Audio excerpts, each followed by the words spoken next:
and welcome to this episode of Corrupt the Cuse, where we interview Syracuse University philosophy instructors about what they like to teach to their undergraduates.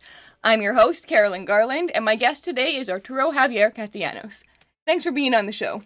Thank you for having me, Carolyn. A pleasure. So, what's one topic you like to teach to your undergrads? Well, one topic I like to teach is immigration. Immigration? That's surprising. I would have thought immigration would be covered in a political science class and an economic class. What's philosophical about immigration? Well, I think that immigration raises ethical issues. For instance, is it morally okay for the U.S. government to restrict immigration? Why do you like to teach that to undergrads? Well, a couple of reasons. For one thing, it is a timely subject. It's on the news all the time. But also, I think that public discourse surrounding immigration in the U.S. is too focused on American citizens. How does immigration affect American citizens? And I think that's the wrong approach. Really? Well, what would be wrong with it? I would have thought, it's the duty of a government to look out for its citizens, so those are the kinds of questions that should be asked. Well, what's wrong with it is that it's too limited. Of course, it matters how immigration affects American citizens, but there's this other side of the issue, which is how do immigration restrictions affect aspiring immigrants? Well, as a non-citizen, I can tell you it can make things like getting a bank account pretty annoying. But I'm sure you have more in mind than that. So how are some of the ways it affects immigrants?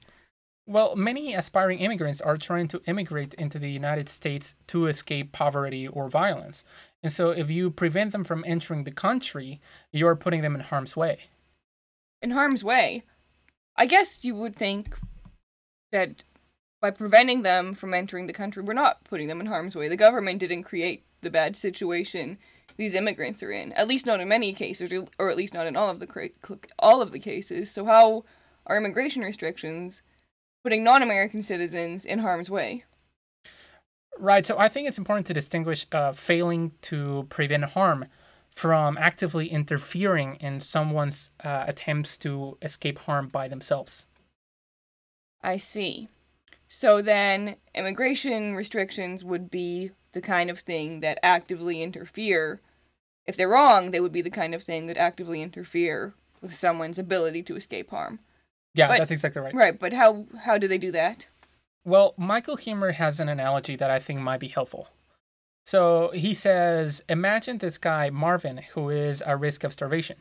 And he has some products that he can exchange for food at the local marketplace. But when he tries to enter the marketplace, for whatever reason, this guy, Sam, forcibly prevents him from entering.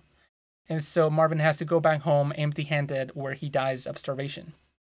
Right, and presumably in this case, Sam is Uncle Sam, and Marvin is a prospective immigrant.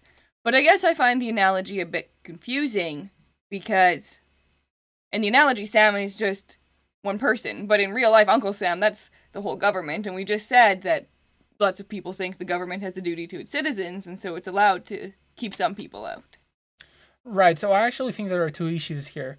One issue is whether Americans need protection from immigration. Is immigration good or bad for Americans? And while immigration probably hurts some American workers, some people argue that it benefits Americans as a whole. Oh, really? Benefits them how? Well, it benefits American employers by providing cheap labor and bringing down production costs. And it benefits American consumers by bringing down prices. Right. So presumably this would be labor done by undocumented immigrants in the United States. In many cases, yes.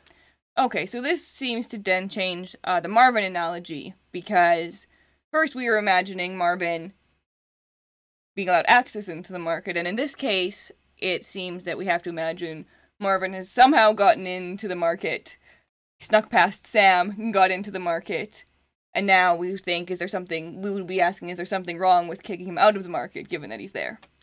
Right, so I actually think that both things would be wrong, because either way, you're putting Marvin in harm's way.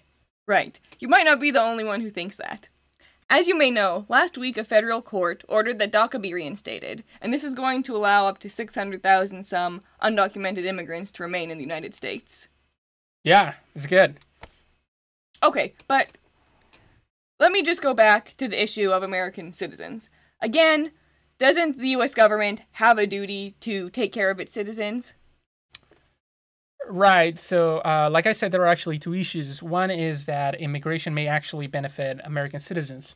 And the other issue is that even if immigration is economically bad for Americans, does that actually justify immigration restrictions? And what do you think? Well, I think the answer is no. Can I guess why? Give it a shot. Well, in this Marvin analogy, him entering the market might hurt some of the under vendors there, but it wouldn't be as bad for them as it would be for Marvin if he wasn't ever allowed access to the market in the first place. Right. All right, well, thank you for that analogy. Well, thank Michael Humor. And thank you for being part of the show. Thank you for having me. Awesome. Have a great night, everyone, and we will see you soon. Bye! Well, I actually think that both things would be wrong because either way you're putting Marvin in harm's way. Well, I say too bad for Marvin.